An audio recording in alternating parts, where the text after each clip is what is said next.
ಸ್ನೇಹಿತರು ನಮಸ್ಕಾರ. ಎಲ್ಲ ನಮ್ಮಲ್ಲಿ ಶಾಪಲ್ಲಿ ಕೆಂಪಕ್ಕೆ ತಗೊಂಡಾಗ ಏನ್ ಮಾಡ್ತಾರೆ, ಹೇಗ್ ಬೇಯಿಸೋದು ಹೆಂಗ್ ತಿನ್ನೋದು, ಅದನ್ನ ಹೆಂಗ್ ತಿನ್ನೋದಪ್ಪ ಅಂತ ಕಂಪ್ಲೇಂಟ್ ಮಾಡ್ತಾರೆ. ಸಿರಿಧಾನ್ಯಗಳಾದ್ರೆ ಏನ್ ಮಾಡ್ತಾರೆ ಅಂತಂದ್ರೆ ಪಲಾವು ಮತ್ತೆ ದೋಸೆ ಇಡ್ಲಿ ಎಲ್ಲ ಮಾಡ್ಕೊತಾರೆ.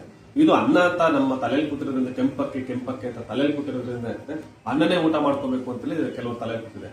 ಸೊ ಅನ್ನ ಅಂತಂದ್ರೆ ನಮ್ಗೆ ಏನಾಗಿದೆ ಅಂತಂದ್ರೆ ನಾವೆಲ್ಲರೂ ಕೂಡ 70-80 ವರ್ಷದಿಂದ ಬಿಳಿ ಅಕ್ಕಿ ತಿಂದು ಅದೇ ತಲೆಯಲ್ಲಿ ಕೂತ್ಬಿಟ್ಟೈತೆ. ದಯವಿಟ್ಟು ಹೇಳ್ತೀನಿ, ತಲೆಯಿಂದ ನಿಮ್ಗೆ ಬಿಳಿ ಅಕ್ಕಿನ ತೆಗೆದ್ಬಿಡಿ. ಇದು ರೆಡ್ ರೈಸ್ ತರನೇ ಊಟ ಮಾಡ್ಬೇಕು.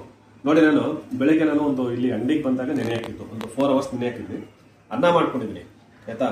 ಇದು ನಿಮ್ಗೆ ಬಿಡಿಯಾಗಿ ಬಿಳಿ ಅಕ್ಕಿ ತರನೇ ಆಗ್ಬೇಕು ಅಂದ್ರೆ ಆಗಲ್ಲ. ನಾನು ಕುಕ್ಕರ್ನ ಕೂಗ್ಸಿಲ್ಲ, ಕೊನೆಯಲ್ಲಿ ದಮ್ ಕಟ್ಟಿದ್ದು. ನಾವು ಯಾವ್ದೇ ಕಾರಣಕ್ಕೂ ಕುಕ್ಕರ್ನ ಕೂಗ್ಸಲ್ಲ.